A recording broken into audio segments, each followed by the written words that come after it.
Welcome to this story, one of the most unsettling cases ever noted in Ozark, Missouri. Before we dive in, share in the comments where you're tuning in from and the exact time you started listening.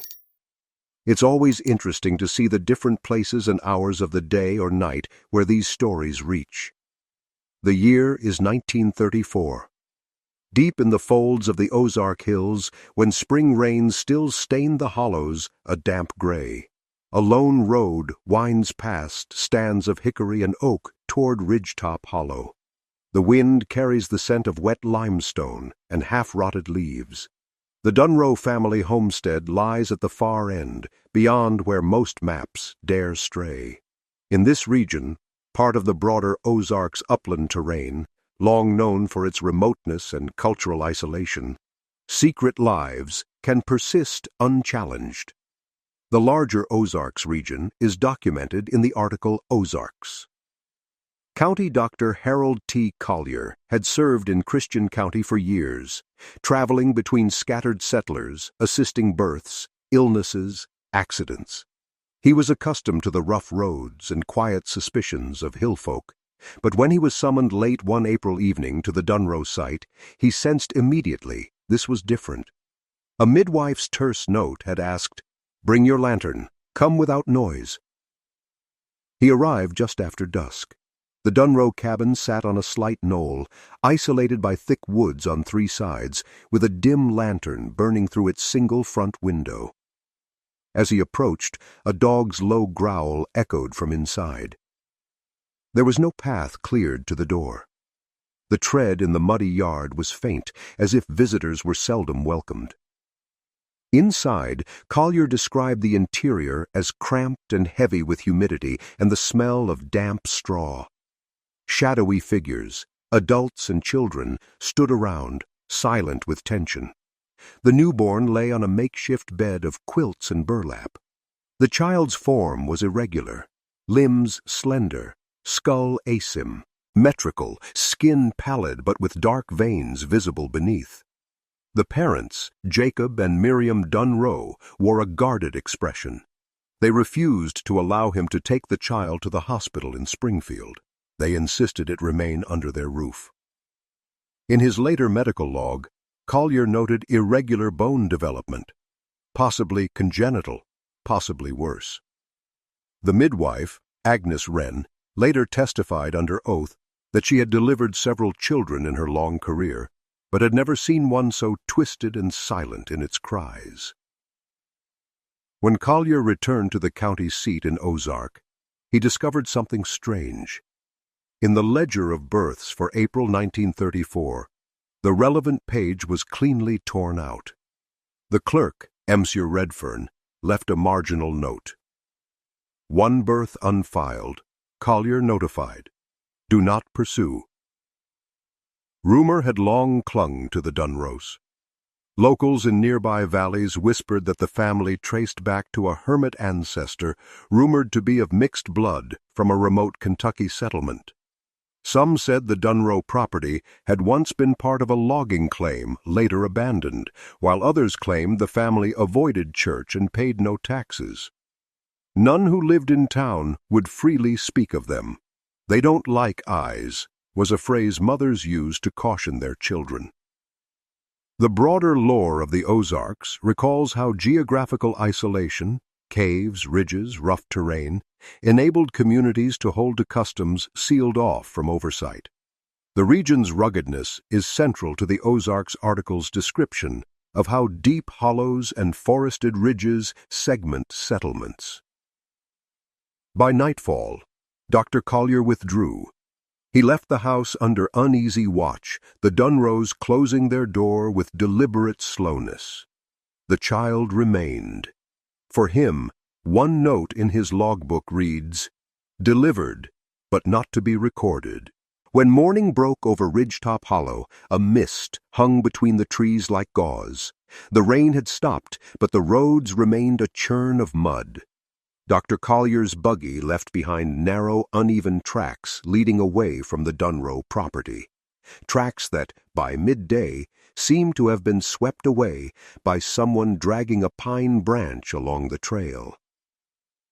At the Ozark courthouse, Collier tried to relay what he had seen. The clerk, Redfern, lowered his voice. "Best not to press, Doc," he murmured. "That family's tied into things you don't want on your shoes."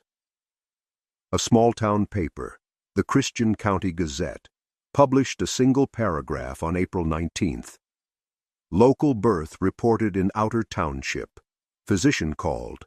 Family requests privacy. The item disappeared from later reprints. In the weeks that followed, the doctor returned twice, both times under pretense of delivering medicine. Each visit, he wrote in his private journal, confirmed the strangeness. The baby, though growing, displayed rigid, uneven movement. Its eyes darted rapidly but seldom focused. The family spoke to it in low chants rather than words. One evening, he overheard a male voice say, "It must not leave this ridge." Around late May, the midwife, Agnes Wren, came to Collier's office. She carried a folded scrap of paper wrapped in muslin. Inside was a lock of hair, pale and almost translucent. "They burned the rest," she said, trembling. "Said no trace should go to town." Her husband, a quarry worker, claimed he'd seen smoke on the ridge 3 nights straight, not from cooking fires, but from deep pits dug behind the barn. Regional studies of the Ozarks note how isolation encouraged secrecy, and in 1930s Missouri, many hill communities distrusted outside authority. Records from the period mention self-sufficient enclaves where marriages stayed within extended kin to keep the land, as one folklore collector later forecast it.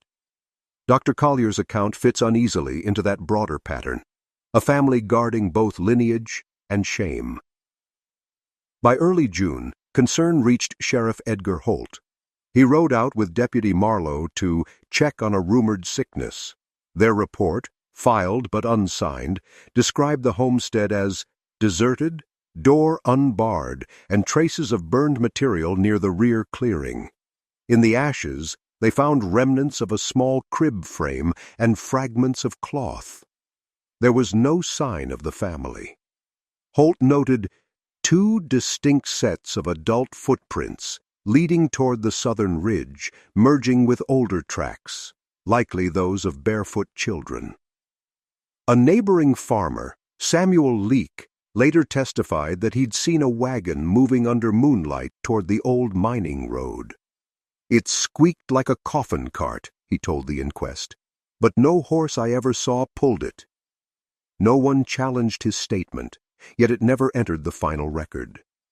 Dr. Collier, distressed and ill, resigned his county post that autumn. His final letter to the Board of Health included one ambiguous line: "What I saw in those hills is older than medicine." The board filed it without comment. Years later, during a university survey of rural medical archives, the Dunro case surfaced briefly in discussion, mentioned alongside folklore of the Ozarks' hidden hollows and sealed family histories. The reference reminded scholars how easily silence can erase truth. But to those living near the hollow, the silence never fully settled. By winter of 1935, Ridgetop Hollow had nearly swallowed the traces of the Dunros. The cabin still stood, but no smoke rose from its chimney. Snow gathered over the roof, heavy enough to sag the rafters. Locals said the woods there kept quiet longer than they should. Hunters reported seeing no tracks, neither deer nor human, within a mile of the property. When Sheriff Holt returned that December, he brought with him Reverend Asa Merrin, a local minister known for conducting burials in remote parts of the county. Holt hoped to close the matter as an unattended death, though he wasn't sure whose. Inside the cabin, the 2 men found little more than a rusted stove, a child's toy carved from corn husk, and a ledger whose ink had nearly faded. The ledger's first page read only, "Property of Dunro, begun the year of the flood." What followed were uneven entries, measurements of corn yield, birth weights, and notes such as "No outsiders after the thaw" and "Keep the names within the circle." There were 8 family members listed by first name alone, and beside each, a symbol resembling a looped cross. A later note, dated July 1934, stood apart. "The child is marked. The mountain will not take him." According to Reverend Marin's affidavit, the house bore no sign of violence, yet in the corner near the hearth lay a patch of soil darker than the rest, as if recently disturbed.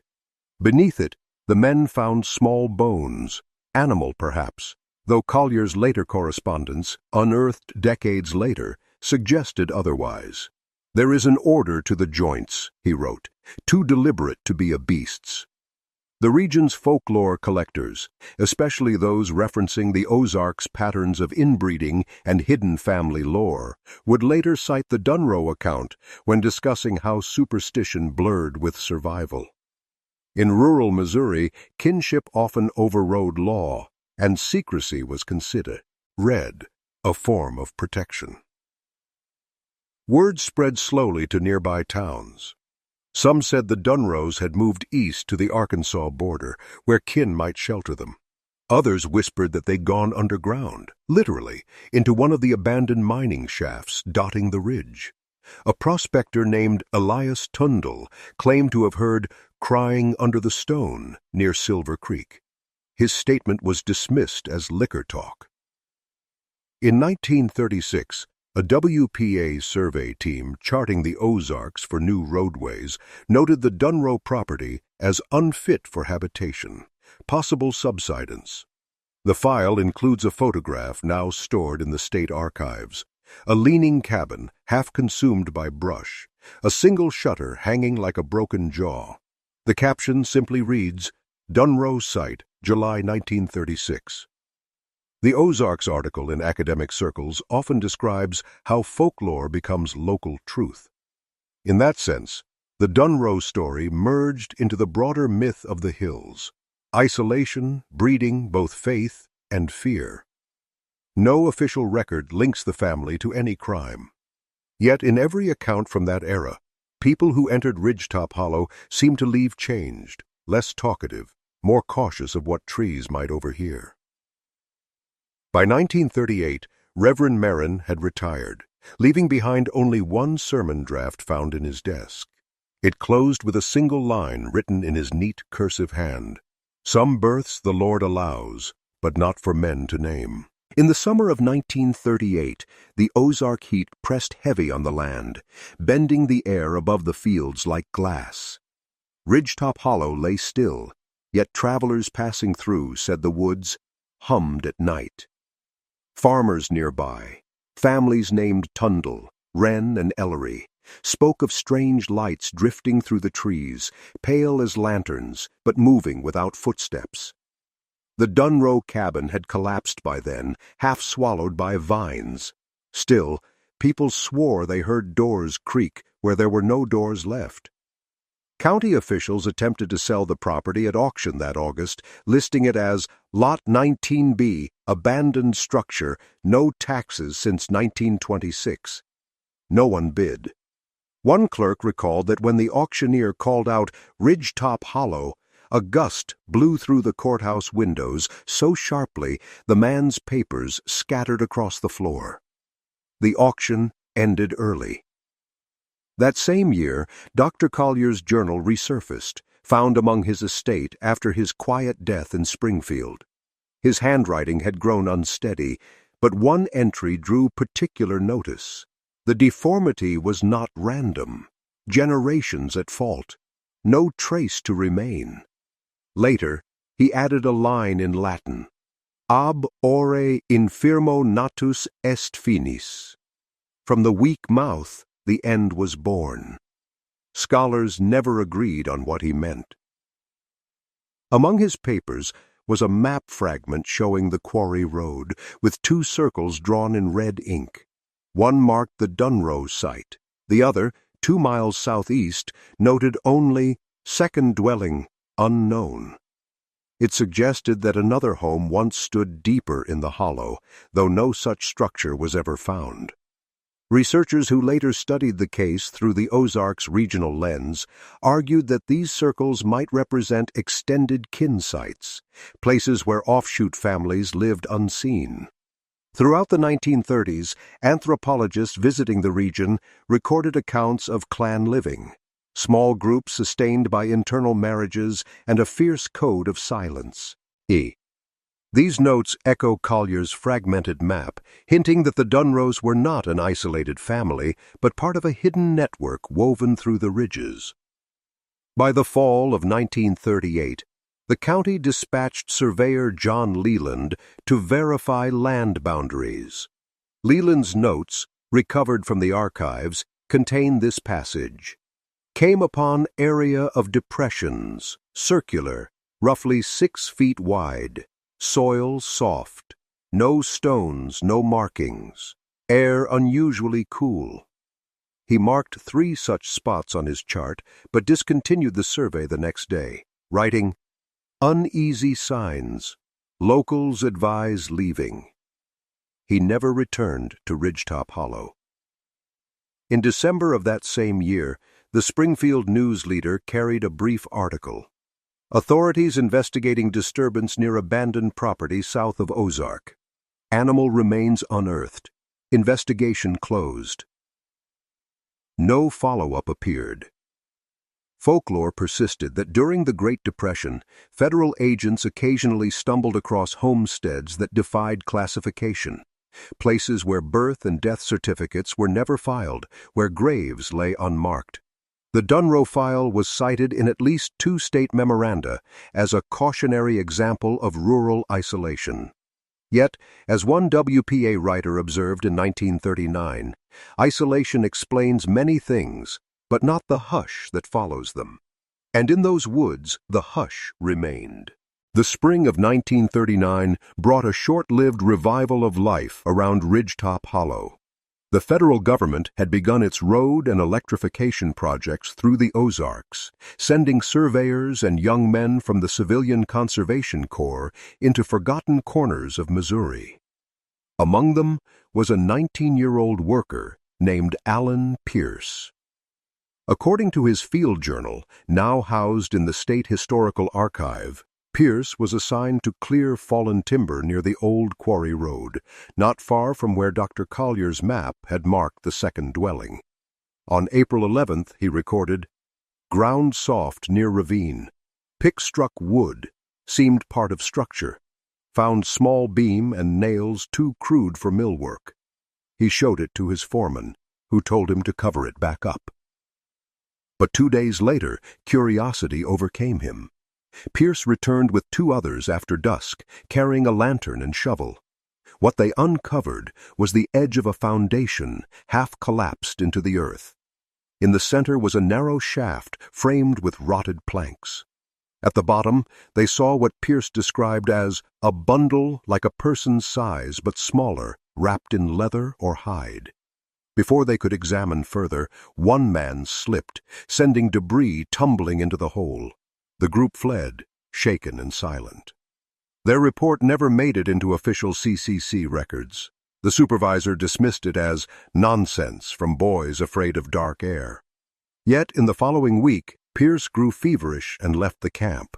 His bunkmate later claimed Allen muttered repeatedly in his sleep, "It breathed." Within a month, he was gone, dismissed and untraceable. Later that year, a visiting folklorist named Martha Hensley collected local stories for a book on Ozark legends. Her manuscript, Hollow Voices, includes a chapter titled "The Child That Was Not Buried." She mentions the Dunro name only once, but notes a pattern of families along the Ree, speaking in vague terms about those who stayed under. Hensley references the Ozarks' deep superstitions regarding birth defects, suggesting that communities hid tainted children to preserve family honor and to keep the line from being pitied by outsiders. In one passage, she recounts a chilling exchange with an elderly man from the nearby hamlet of Finley. "Some children are born owing a debt," he said, "and their parents pay it by keeping them from the sun." The statement was dismissed by reviewers as rural myth. Still, her interview aligns eerily with Collier's journal and Pierce's journal fragments, both describing a second place where something or someone had been left. The Ozarks, as scholars of regional sociology later remarked, preserved more than dialect and folklore. It preserved secrets through silence. Communities could carry shame quietly for generations, wrapping tragedy in myth until no one could tell which was which. By 1940, the Ridgetop Hollow property appeared once more in county files, transferred by unknown heirs to a lumber company that never harvested it. The land remained fenced and untouched.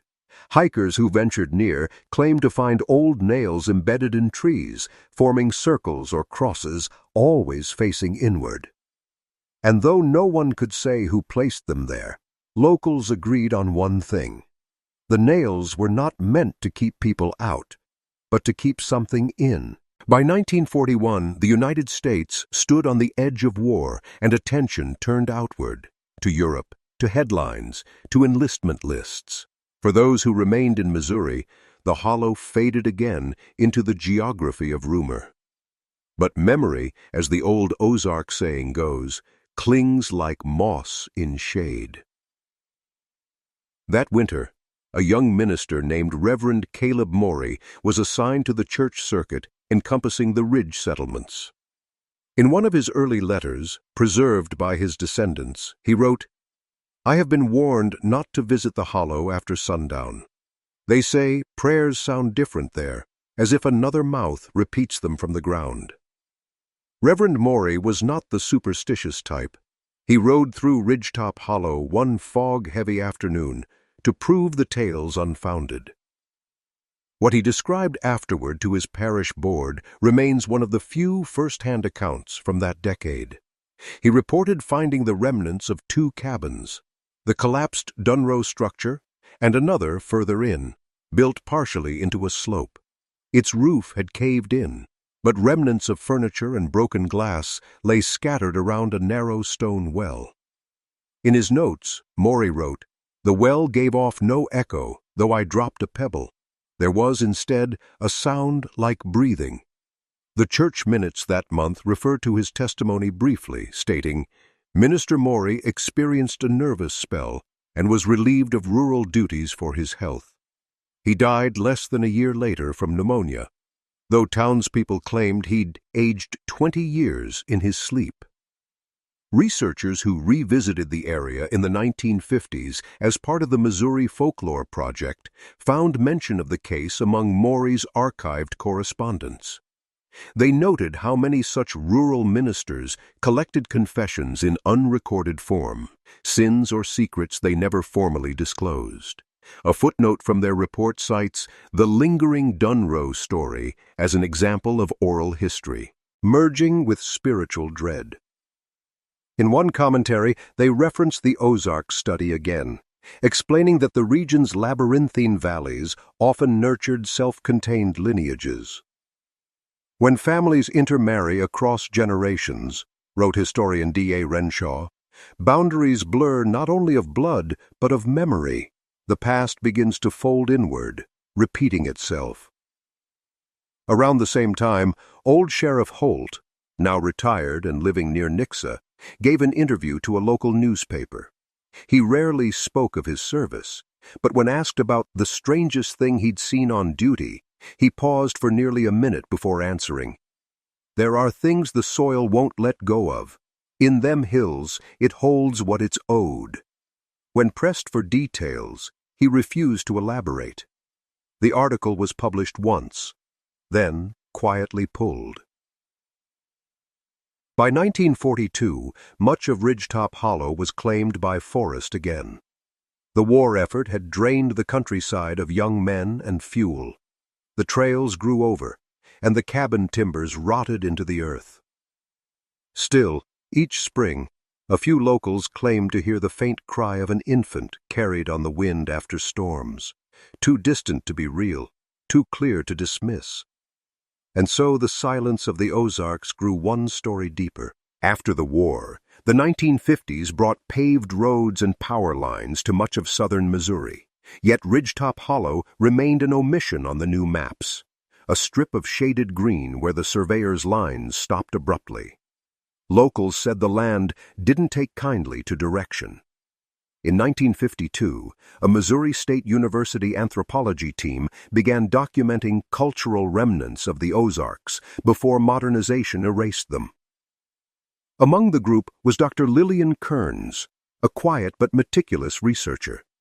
She became fascinated by accounts of families of one name living in self-contained settlements, especially the Dunro line, which by then was more myth than genealogy. Kearns's notes, preserved in the university's archive, describe a field trip in late August of that year. She and 2 students camped near the old quarry road. On their second evening, she recorded, "Unusual stillness after dusk. Coyotes fell silent. A light seen low among the trees, amber, not lantern or car, moved irregularly, as though carried by uncertain hand."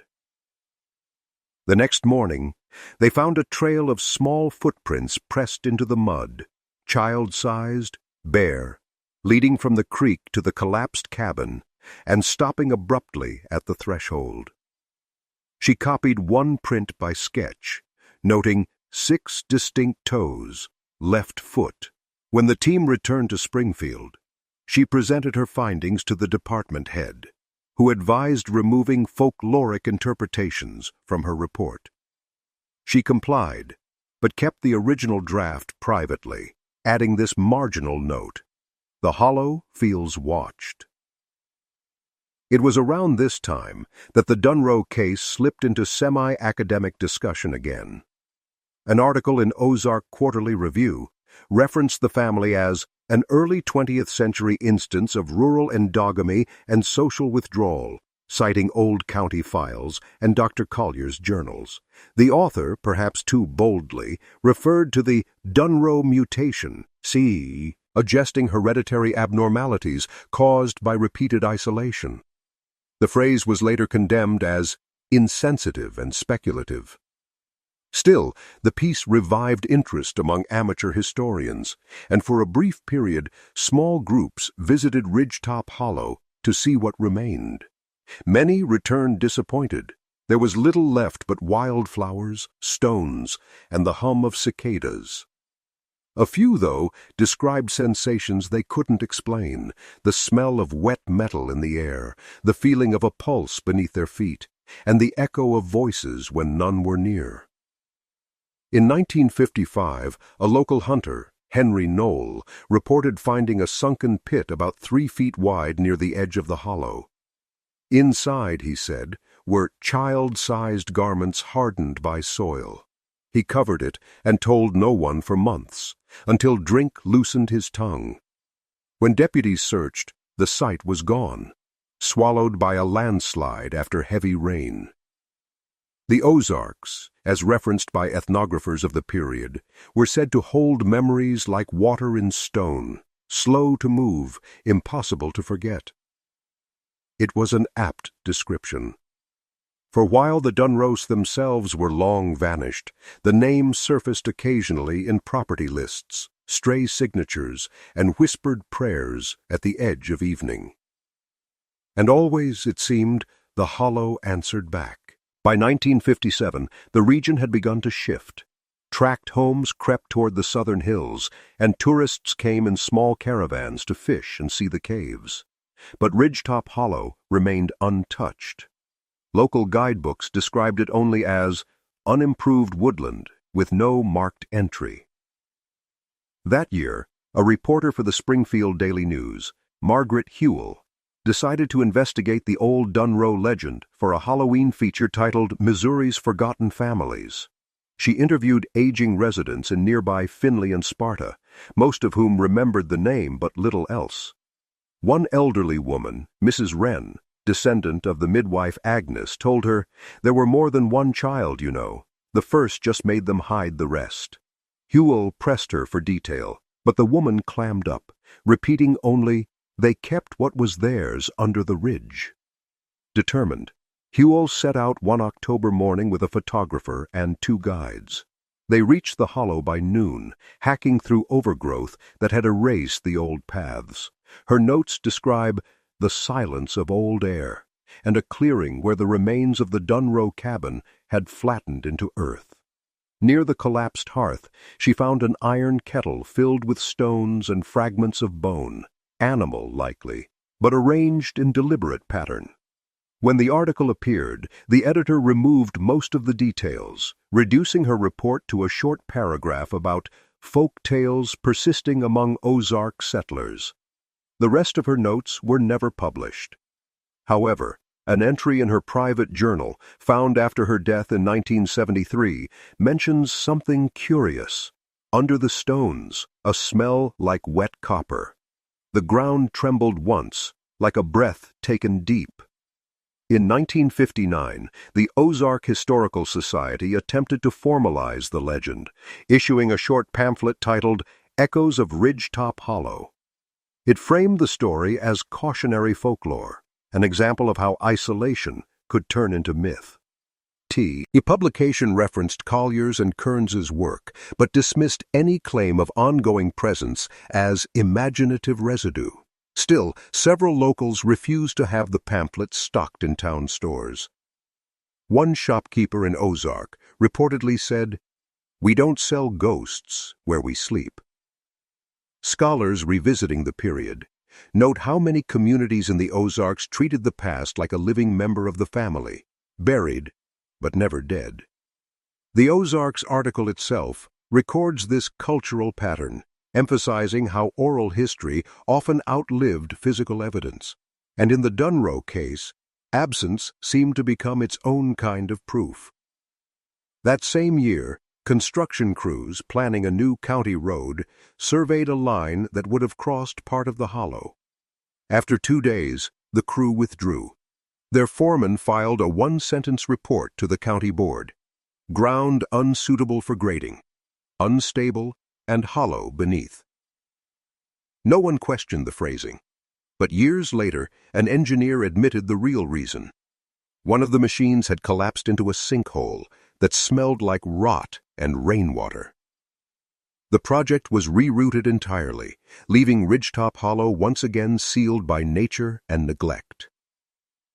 And in the county archives, the Dunro name slid back into silence. Just another ghost of paper and rumor waiting for someone else to open the file. In the early 1960s, the country looked toward the sky. Satellites, rockets, the promise of a modern age. Yet in rural Missouri, the old stories still clung to the earth. The Dunro name surfaced once more in 1962, not in a folk tale, but in a land dispute. A lumber company, Ozark Timber Milling, claimed ownership of a 60-acre tract near Ridgetop Hollow. Their legal filing listed a Dunro Heirs Trust as prior claimant, though no trustee could be found. When investigators tried to trace the lineage, they encountered a bureaucratic maze, overlapping deeds, misfiled tax records, and at least 2 signatures that appeared to belong to the same hand, written decades apart. Attorney Charles Dempsey, representing the company, described the experience in a letter to a colleague. "The deeper we searched, the more the name turned up in wrong places. It's as if the land owned them, not the other way around." Court records show the case was dismissed quietly in 1963, citing unverifiable ownership. No further mention of the Dunros appears in property archives after that year. But that same summer, local hunters reported an unusual discovery near the hollow's southern ridge: fragments of glass bottles, rusted tools, and a child's shoe preserved in the mud. The sheriff's department collected the items but released no findings. The deputy who handled the evidence, Earl Mason, later remarked in an interview, "We boxed them up, but no one wanted to write the report. It wasn't the sort of thing you file under found property." A few months later, Mason left law enforcement altogether. Friends said he began attending church daily and avoided speaking about his time in the Hollow. Meanwhile, the University of Missouri began an oral history initiative across the Ozarks, hoping to capture the region's fading folklore. Interviewers recorded more than 100 stories, but the tap, as from Christian County, included a brief, anonymous recording labeled Voices from Ridgetop. The speaker, a woman in her 60s, whispered through static, "We lived near them. They didn't look wrong till you looked too long. Then they did." When asked for her name, she refused to give it. The recording ends abruptly with the sound of a door closing. By 1965, interest in the Dunro story had waned again, though occasional hikers and spelunkers still ventured into the region. One of them, a geology student named Robert Hale, took a series of photographs showing small depressions near the quarry, round even, and spaced like graves. In one image, a line of rocks formed a circle around a larger pit. He labeled the photograph Breath Hole, Ridgetop. Hale disappeared 3 months later while exploring caves near Taney County. His camera was found hanging from a cedar branch near the Finley River. The Ozarks, vast and secretive, absorbed these fragments easily. As one historian later wrote in a 1968 regional review, "The mountains hold their stories in layers, some written in dirt, others in silence." And somewhere in that silence, Ridgetop Hollow still waited, unchanged. By 1967, the quiet persistence of the Dunro story had become something of a local taboo. Children heard it whispered by candlelight during storms. Elders muttered it only when pressed by outsiders. To many in Ozark and Sparta, the Hollow wasn't haunted. It was simply left alone. That same year, a historian named Dr. Walter Reeve began compiling a study on rural disappearances and family lineage in the Ozarks. His papers, later donated to the State Historical Society, contained several references to the Dunros, marked only by initials to avoid sensationalism.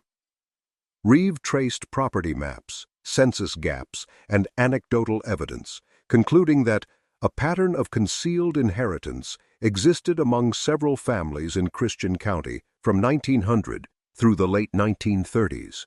He speculated that the Dunros might have intermarried with another reclusive group farther south, possibly near the Arkansas line.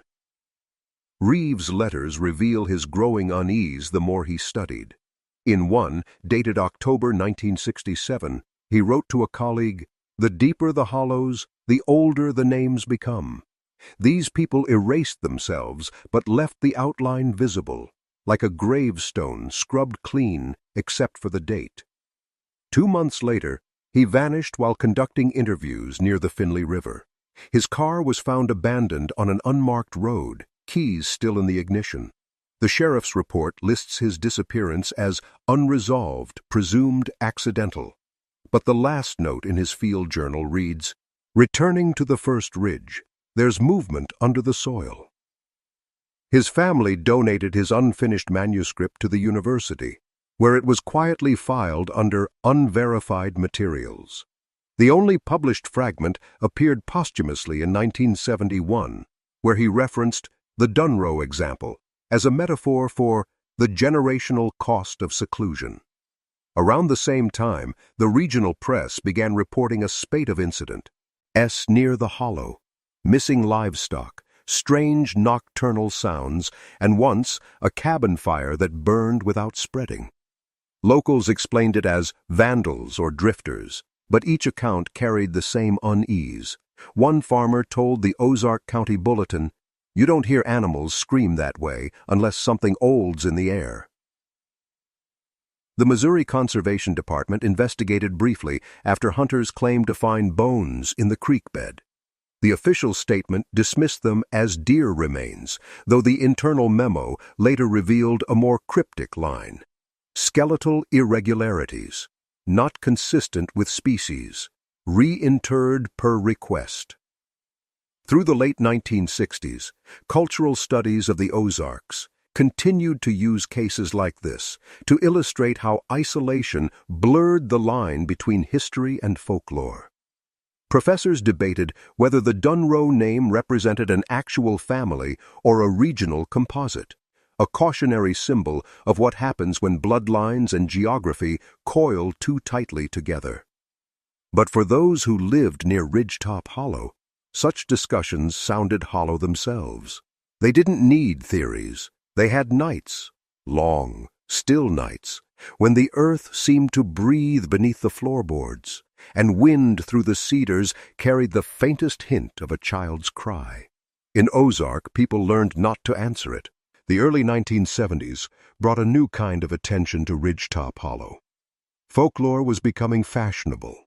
University departments funded research into living myths, and urban documentarians came south to record what they called the last echoes of America's hidden past. One such project, Under the Ridge, Oral Histories of the Ozarks, included an interview with a retired logger named Vernon Clay, who claimed to have worked near the hollow in his youth. His recollection, captured on tape in 1972, is calm at first, almost nostalgic. Then his tone shifts. There were burrows back there, not animal kind, holes with boards over 'em like someone meant to climb in, not out. We used to toss rocks in. Sometimes you'd hear them hit wood instead of dirt. When asked what he thought was inside, Clay pauses. They said that's where the Dunros kept what they couldn't bury. The recording fades, interrupted by microphone static.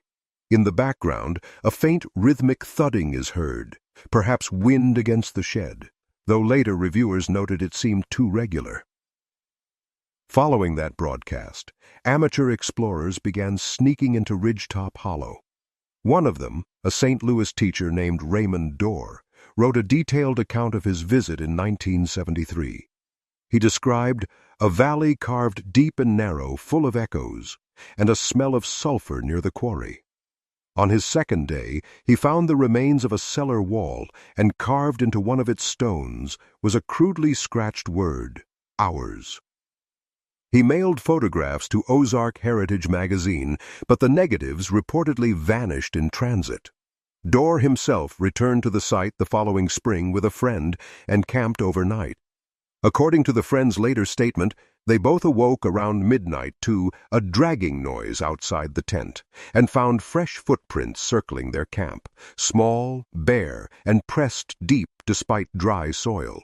They left the dawn and never went back. Throughout the decade, stories multiplied. Hikers spoke of sudden cold patches in warm air. Campers reported hearing whispers that repeated their own voices seconds later. A few claimed to see faint shapes moving at the edge of the tree line, stooped, slow, as if uncertain of their limbs. The Ozarks continued to attract anthropologists trying to balance science with legend. In 1975, Dr. Lillian Kearns, now elderly, gave a final lecture before her retirement. When asked about the Dunro family, she hesitated before replying, "It was never about one family. It was about what happens when a place refuses to let go of what's born there." Her words struck a quiet chord. Students later remembered that her voice trembled only when she added, "Some hills raise their own children." By the end of the decade, most researchers stopped visiting Ridgetop Hollow altogether. Paths had overgrown again, and the land was marked on county plats as closed for ecological recovery. Yet in the few houses that faced the ridge, lights still flickered some nights. Lanterns, perhaps, or something older trying to remember how to be seen. And through it all, the hollow kept breathing, steady, patient, unchanged. The 1980s arrived, bringing paved highways and convenience stores even to the outer ridges of the Ozarks. But in the old county maps, Ridgetop Hollow still appeared as a shaded void, a space unnamed, neither private property nor public land. It had become what the locals called a forgotten mile. In 1981, a team of environmental surveyors revisited the area for the first time in decades, intending to chart water tables and potential fault lines. Among them was a geologist, Diane Brooks, who kept meticulous notes later published in an internal state report. On June 22nd, she wrote, "Subsurface readings inconsistent. Hollow seems deeper than topography suggests. A void beneath sediment layers." 3 days later, she added a more personal entry. "At dusk, heard distinct tapping, rhythmic, measured, like someone striking wood far below." Her colleagues dismissed it as groundwater resonance, but Brooks insisted it carried pattern, not echo. She noted that the sound ceased whenever they approached the central clearing, the same area once marked as the Dunro property. They completed the survey, but left several boreholes unsealed due to equipment failure. Locals later claimed that after the crew's departure, the ground there began to breathe, rising slightly after rain, as if filled with air. In 1983, a local historian named Ben Carver rediscovered Dr. Collier's journals while assisting in a courthouse restoration project. He published a small booklet titled The Unfiled Births of Christian County. Though modest in print run, it reignited discussion of the Dunro case. Carver's introduction described the physician's notes with restraint, yet one passage drew attention. He wrote of a child who should not have survived, kept hidden in the name of blood. He warned that silence, left long enough, begins to grow its own life. The booklet circulated quietly, mostly among librarians and local teachers. But in one of its margins, Carver handwrote an annotation not found in the final print: "The quarry's mouth still open. The family never left." That winter, a pair of spelunkers exploring a nearby cave system reported finding a narrow shaft that connected toward Ridgetop Hollow. The passage was too tight to enter fully, but at its base, they discovered remnants of fabric and what looked like the corner of a wooden box. One of them swore it bore scratch marks from the inside. The sheriff's office logged the report as unsubstantiated. No official excavation followed. In the following years, residents claimed to hear low hums drifting across the hollow at night, too steady to be wind, too faint to trace. A few thought it might be remnants of mining activity or underground water movement, though no shafts had operated there since the 1920s. Scholars writing in regional journals tied the legend once more to the broader understanding of the Ozarks, an intricate blend of isolation, kinship, and unrecorded histories. They observed how every generation seemed to rediscover the Dunro story anew, each convinced it was the first to uncover the truth. But perhaps, as Carver hinted, it wasn't rediscovery at all, just the land remembering itself. By 1985, the county's modernization campaign had reached almost every corner of Christian County. New schools, new roads, new subdivisions, except one. The development line stopped short of Ridgetop Hollow, curving neatly around it like a detour no one bothered to question. The planning documents referred to it only as undevelopable terrain. That same year, a documentary crew from St. Louis arrived, seeking to capture the haunted heart of Missouri. Their production, Forgotten Grounds, aimed to film abandoned communities across the Ozarks. Local officials advised them to stay out of Ridgetop Hollow, but the producer, Martin Ells, insisted the legend was too good to ignore. The crew set up camp at the Quarry Road in late September. In the first 2 days, they filmed sweeping shots of the forest, the collapsed cabin foundation, and interviews with locals reluctant to go on record. The footage, later recovered, shows Ells joking near sunset, saying, "If the Dunros are still around, we'll invite them for supper." That night, the sound operator, Joan Fisher, reported hearing soft singing from beyond the tree line, a tune without words, repeating the same 3 notes. She turned on her recorder, capturing 27 seconds before the battery drained. The following morning, they discovered small handprints in the dew around their tents, spaced evenly in a circle. Els wrote in his production log, "Either kids messing with us or something we don't want to understand." The crew packed up by noon and left the hollow, shaken but unharmed. When the footage was edited, several frames showed light distortions, faint blurs that moved independently of the camera's motion.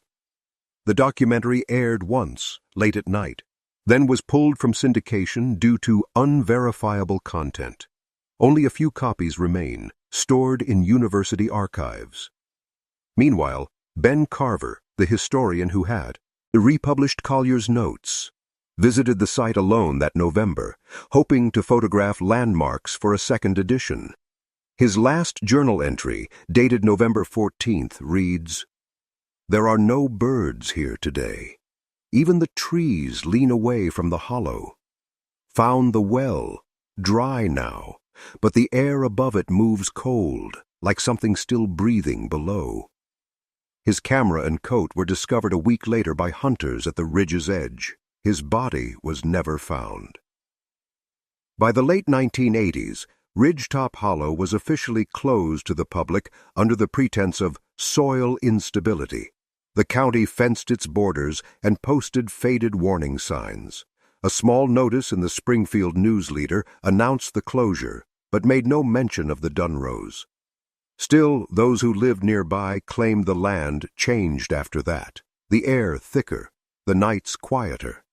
Some said the fence wasn't to keep people out, but to keep the ground from remembering what had once been buried. In academic circles, the Dunro story faded again, returning to whispers among folklorists and local historians. But in Ozark itself, everyone knew better. Because some nights, when the wind carried just right, the hollow still exhaled.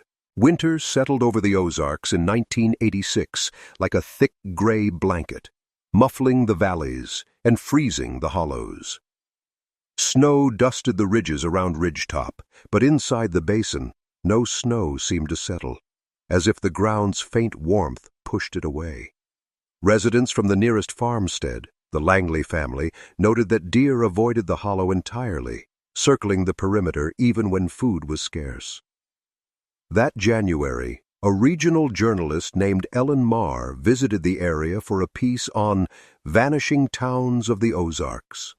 Though she was aware of the Dunro folklore, she approached it skeptically, focusing instead on depopulation and rural poverty.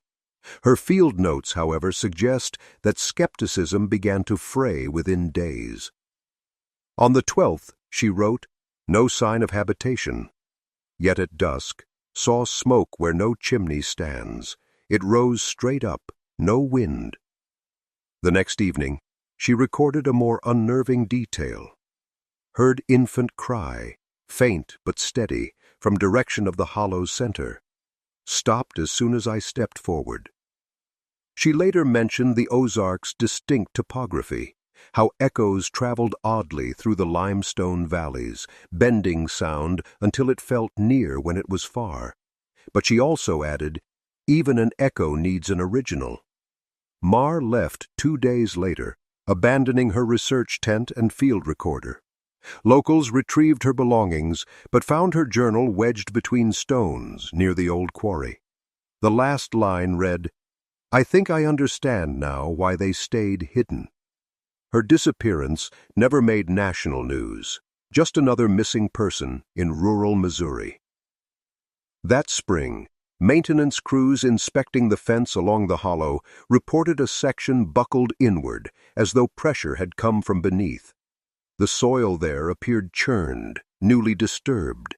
They repaired it and filed no further comment. Meanwhile, renewed academic interest in regional myth brought the Dunro name back into conversation. In a 1987 symposium on Ozark folklore at the University of Arkansas, a historian cited the case while discussing self-erasing communities. He quoted from Dr. Lillian Kearns's earlier lecture, "When isolation turns circular, blood becomes its own echo." The room reportedly fell silent afterward. Outside the realm of scholarship, truckers using the new highway running east of Ozark began sharing late-night stories of headlights flickering as they passed the ridge. Some swore their radios went dead within the same half-mile stretch, only to return with faint static that resembled breathing. Local preachers, uneasy about the talk, held a vigil near the quarry road. They prayed through the night, and by dawn, one of them claimed to hear a whisper repeating the final word of every prayer, almost gently.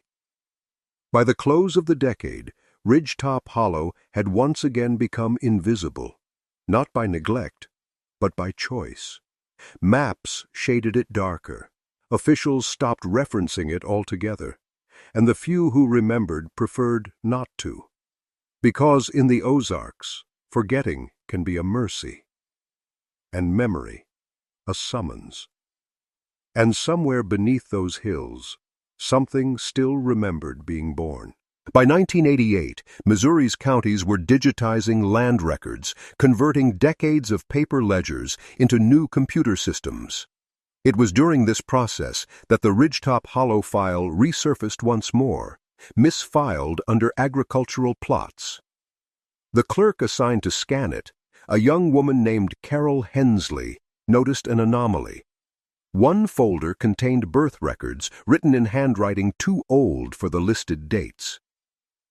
Inside, she found 3 pages, each marked Dunro in faded ink, with years that didn't match the county's numbering system.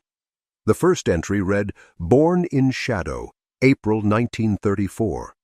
The next 2 simply listed male issue and female issue, followed by a symbol resembling an inverted cross enclosed by a circle. Hensley brought the file to her supervisor, who dismissed it as a transcription error from older ledgers. But that night, she confided to a coworker that she had taken one page home, the one dated 1934. According to her husband's later testimony, she left the page on their kitchen table before bed. By morning, it was gone. The next week, she resigned, citing sleep disturbances and an unwillingness to work near the archives. The county quietly resealed the Ridgetop Hollow folder. No one has since reported seeing those pages again. That same year, a small landslide exposed part of the old quarry road after heavy rain. Highway workers found fragments of timber and a rusted metal latch protruding from the soil. They assumed it was debris from an old mine entrance, until one man, an older worker from Sparta, recognized the pattern.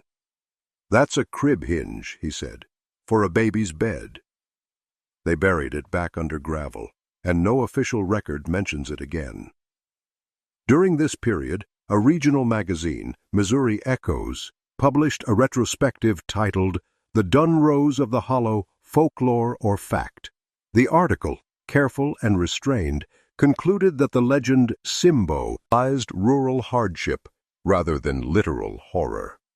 Yet in its final paragraph, the author added, "Whether the child lived or died matters less than the silence left behind."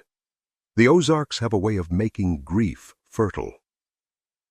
Not long after publication, several letters arrived at the magazine's office, all unsigned.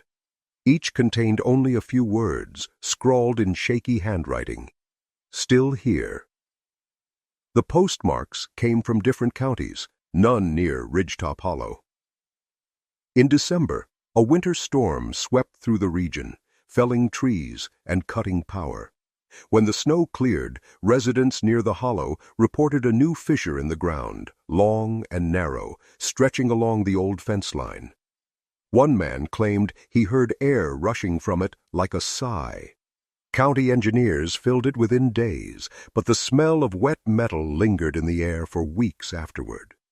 The Ozarks had long been described in folklore as a place that listens. If so, the Hollow had been listening for more than 50 years, and by 1988 it seemed ready to answer. Spring of 1989 came early to southern Missouri.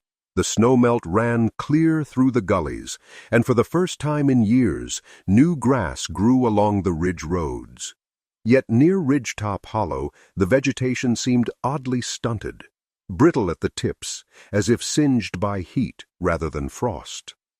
That April, a photographer named James Deaton visited the area while working on a series documenting forgotten rural spaces. He'd heard of the Dunro legend only in passing, dismissing it as local superstition dressed as tragedy. His notes, later donated to the Missouri Historical Center, begin plainly enough. Arrived at Hollow. Light good. Air unusually still. His first roll of film shows the remnants of the fence and the bare, uneven soil. But the final photographs on his second roll are darker, blurred, and oddly misaligned, as though the ground itself had shifted under the tripod. In the last frame, a faint shape appears near the tree line, small, stooped, vaguely human. The negatives were examined by a film specialist who confirmed no double exposure, no trick of light. Deaton, however, never claimed to see anyone there. 3 days after returning home, he developed a high fever and wrote in his diary, dreamt of knocking, slow, steady, from under the floorboards, woke to find camera shutter clicking on its own. He recovered physically, but refused to continue his project. That place took my sense of distance, he said in a later interview. Everything there feels close, even the things you can't see. Meanwhile, small tremors were recorded across Christian County that summer.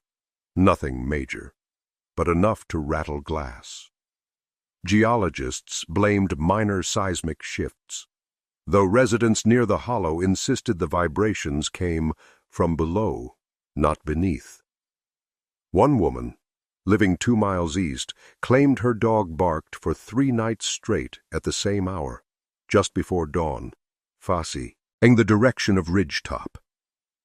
In August, the county maintenance crew replaced sections of the old fence again. This time, they reported faint indentations in the soil beneath each post, like shallow footprints pressed outward from inside the ground. The foreman ordered the posts driven deeper.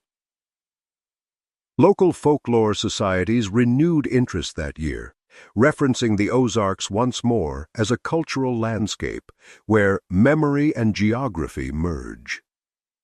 A young folklorist named Sarah Liddell published an essay titled "The Hollow as Inheritance." In it, she argued that the Dunro story symbolized how grief becomes architecture, how loss builds its own walls. Yet she admitted one personal note at the end. When I visited the ridge at dusk, I heard breathing in rhythm with mine. The air was too still for wind. After her visit, she received an unsigned envelope containing a torn photograph of the quarry road, same as Deaton's angle, only emptier. On the back, written in pencil, "Not forgotten." By autumn, locals reported the fence standing intact, but the ground beneath it pulsed faintly after heavy rain, rising and falling as though something within were still alive. By 1990, the Ridgetop Hollow story had become little more than a footnote in local libraries, one of those entries filed under unsolved and unverified. Still, the locals who lived near the ridge treated it with quiet respect. No one hunted there. No one built there. It was the kind of silence that carried agreement. That summer, a graduate student named Michael Trent from the University of Missouri decided to write his thesis on the persistence of place-based folklore in the Ozarks. Against his advisor's warning, he chose Ridgetop Hollow as his case study. His project proposal, still archived in Columbia, includes the line, "Every myth begins as a record someone was too afraid to write plainly." Trent spent 3 weeks camping near the site, keeping audio logs. The early tapes are uneventful, recordings of wind, insects, and distant birds. But near the end of the 3rd week, the soundscape shifts. At 2:13 a.m., one tape captures faint tapping, then a voice, his own, whispering, "Is someone there?" A pause follows, then another whisper, the same words, echoed back in identical tone and timing. Trent ended his fieldwork abruptly the next morning. He returned to campus, pale and shaking, and submitted only a short abstract instead of the full thesis. The note attached to it reads, "Certain stories don't want retelling." He left academia soon after. Around the same time, a drought struck southern Missouri. Creeks dried, and the soil cracked wide along the ridge. When a small wildfire passed through Ridgetop Hollow that autumn, firefighters noted an unusual phenomenon. The blaze circled the basin, but never entered it. The soil inside remained damp, almost soft to the touch, even after weeks without rain. The report labeled it anomalous moisture pocket. In late October, a pair of hikers from Springfield ignored the warning signs and entered the hollow. Ater told authorities they found what looked like a cellar door half buried in clay, sealed by iron nails arranged in a spiral. One of them pried at it before the wood collapsed inward, revealing only blackness and a rush of cold air. He described the smell as like wet stone and blood. They left immediately. Within days, both came down with respiratory infections. The doctor who treated them noted inflamed lungs, as though from mine exposure. The quarry, of course, had been closed for 60 years. The incident reignited small-town curiosity, leading a few locals to revisit the old county archives. A young journalist discovered that every mention of the Dunro family had been refiled under unknown subjects, confidential. The date of the reclassification was 1959, though no one could determine who had ordered it. By year's end, whispers returned. People spoke of faint lights again, of the ridge humming softly at night. And though the world beyond Missouri was rushing toward the millennium, in Ridgetop Hollow time had never really moved. Because some places, once they've hidden something, don't remember how to stop. The spring of 1991 came quietly. The Ozarks bloomed late that year, pale dogwoods clinging to the slopes, rivers running low but clear. The hollow, though, remained half-shadowed. It was as if even the sunlight hesitated before stepping fully inside. By then, Ridgetop Hollow had fallen off most official maps. Satellite imaging misread it as dense canopy, and state records marked it simply as natural depression. Yet those who lived near the ridge said the ground there was restless again. During rainstorms, a dull vibration would ripple through the soil, not like thunder, but like breath against glass. A new pastor in Ozark, Reverend Elijah Hart, organized a small group to visit the area and offer prayer for the forgotten. On a cloudy afternoon that May, they walked the old quarry road and stopped by the fence that now sagged with age. Hart's journal from that day survives in fragments. We prayed. The wind was still. At the final amen, a faint sound rose from beneath the earth. 3 knocks, slow and hollow. Everyone heard it. No echo, no bird. He never returned. 2 years later, when he left the parish, he reportedly told his successor, "There are prayers that open rather than close." In the years that followed, development crept closer, but always curved away, as if the engineers unconsciously mimicked the shape of the old fear. Locals began calling the place the Still Acre. Teenagers dared each other to visit at night, but rarely went beyond the first bend in the road. Those who did said the air there was heavier, as though the hollow itself was listening. Every decade or so, the story resurfaced. In university seminars, regional documentaries, or whispered confessions. Someone would rediscover Dr. Collier's notes, or the photograph labeled breath hole, or a page from the county ledger missing its signature. The pieces always returned, like a body sewer, facing after long submersion. Even the broader Ozarks literature continues to mention it. A line here, a footnote there, framing the Dunro story as emblematic of the region's dark folklore. A cautionary tale of bloodlines, isolation, and the dangers of silence. But those who've stood at the edge of the hollow insist it's not folklore at all. The soil feels too alive for myth. Today, if you drive south from Ozark and turn where the quarry road used to split, you'll find a wall of cedar, thick as woven cloth. No path leads through it anymore. But on still nights, especially in late spring when the air hangs wet, locals swear you can hear it, a faint rhythm beneath the ground, steady, almost human. 3 knocks, a pause, then breath. Whether it's memory, echo, or something older, no one can say. The records remain sealed, the names scattered, the truth half buried under years of mud and moss. But the hollow remains, patient, pulsing, waiting. And perhaps that's how some stories survive in the Ozarks, not through words, but through the earth itself, breathing quietly beneath our feet, refusing to be forgotten.